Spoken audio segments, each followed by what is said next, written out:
What's up everyone? Today we've got another video covering the Division. I wanted to do a video featured on the Underground as I promised in my last Division video.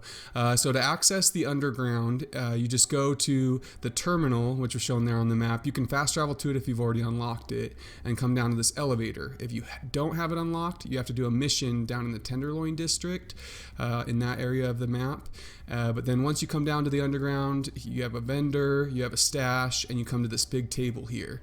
And here is where you can either do matchmaking to get set up with other players, and you can choose the difficulty, how many operations you want to do, or you can set it up yourself and you choose what you call a directive. And I'll explain those things later, but once you set up the mission, come over into here in the train area. I think this area looks super cool, by the way, and then you launch the mission. So a little background on the Underground. It went live in Division Update 1.3, and as many of you know, I just started playing the Division again about 5 or 6 weeks ago, and have played maybe 5 or so hours of the Underground so far, and I've been having a really good time. I've been enjoying it. So some things that make the Underground a little bit different is the enemies have some special abilities that I haven't seen elsewhere in the game. Like in a moment you'll see one of these pulsing, you see there in the background kind of those pulsing waves. Those are like these radar jammers that make it so you can't use any of your abilities. And a lot of times these are like placed in difficult spots where you're getting swarmed with enemies and like you need to like regenerate your health, but you can't because you need to take down the jammer. And then the enemies can put down like their own health stations and things like that, so adds to the difficulty a little bit for sure. But one of the things I love the most about the Underground is just the overall atmosphere that Ubisoft was able to create. It's got really beautiful lighting, and it's just got like this certain distinct atmosphere, and it reminds me of the atmosphere that you get in Destiny in some of the raids. Now I wouldn't say this is quite as fun or challenging or as Destiny's raids, as I think those are some of the best gaming experiences I've ever had, but I still think it's a really good time. So some more details on how the Underground works. When you're at that table in the hub, as I was showing at the beginning of the video, you can set up a 1-phase, 2-phase, or 3-phase operation. And the way it works is there's no respawns in the Underground. If you and all of your teammates go down, then you go all the way back to the beginning. There's no checkpoints or anything like that. So it gets really intense. That's something I like. It's a challenge, and there's many times where if you don't have like medical abilities equipped, if you don't have the recovery link, you're gonna be in trouble. And there's times where me and my teammates were like screaming, you know, like, oh, are we gonna all die?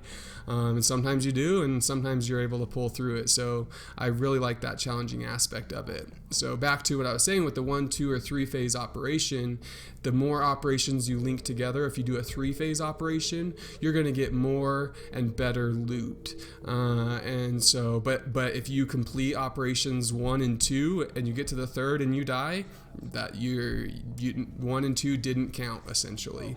So I like that challenging aspect of the game.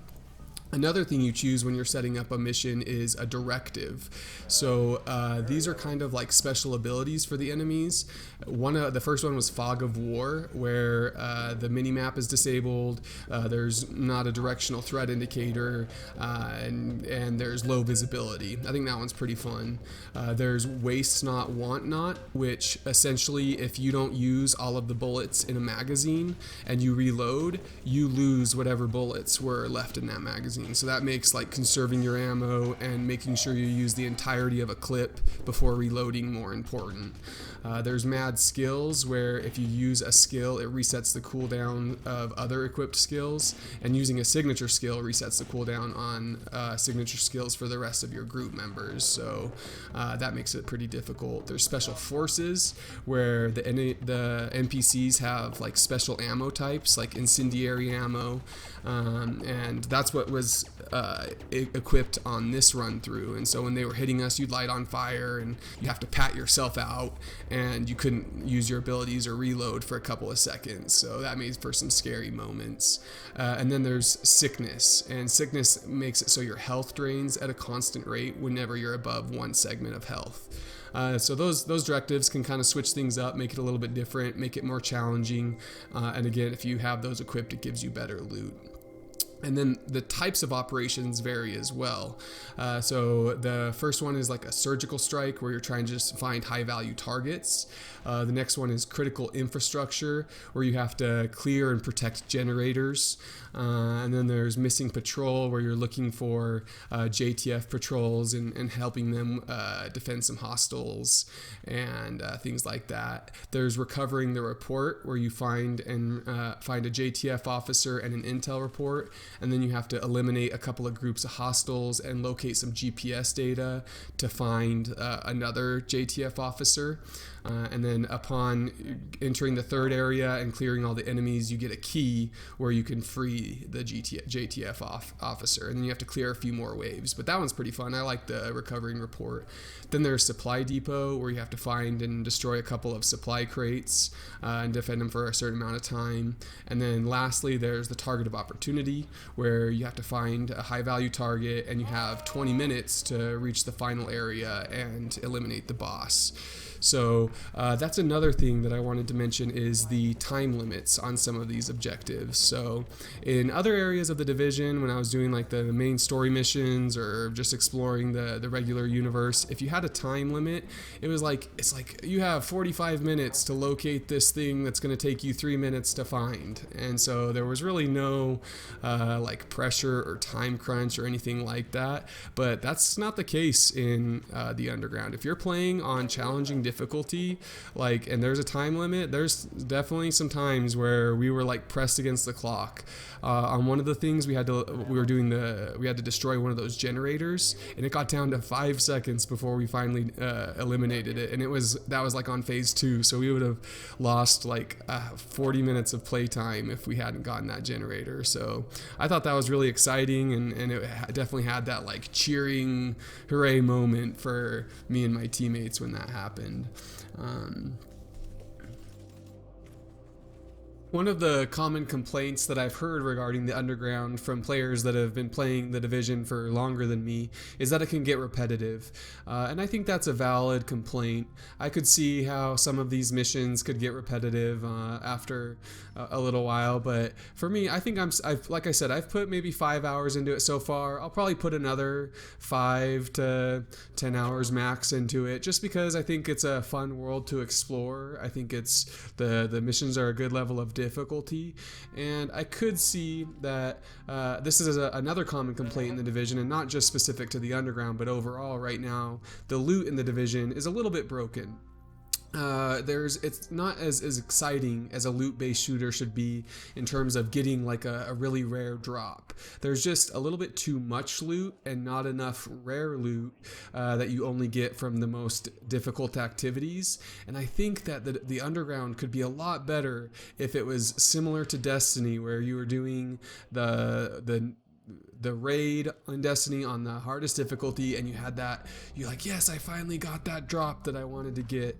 That would add a lot of excitement to the Underground, and that's kind of an element that's missing. But in terms of just more of a new area to explore, relatively fun missions, and a good challenge that you need to run with teammates, I think it's a fun time. It's not something that you can solo on challenging. You definitely need 2 or 3 teammates to run through this, or else you're not going to be successful. So that's what appeals to me.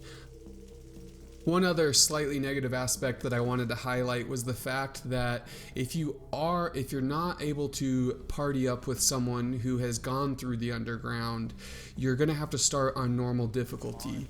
And if you have level 256 gear and you're running through it on normal difficulty, it's a cakewalk, and that's not fun. No one wants to just melt the NPCs, breeze through it. It's really only at its most fun point when it's on challenging and when you're linking at least 2 of the operations together.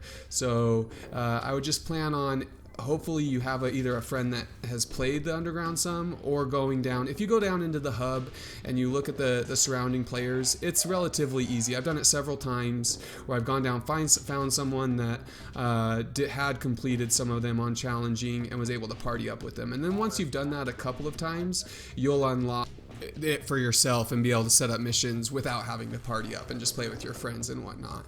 So overall, do I recommend this buying the Underground DLC? I would say if you could pick it up for anywhere $10 or less, that's what I would say it's worth. I was able to pick up all of the gold season pass for $17 on greenmangaming.com on a promotion they were running a few weeks ago, and I think that was a steal because I'm also really liking survival. I'm going to do a video on that, and really excited for the Last Stand as well.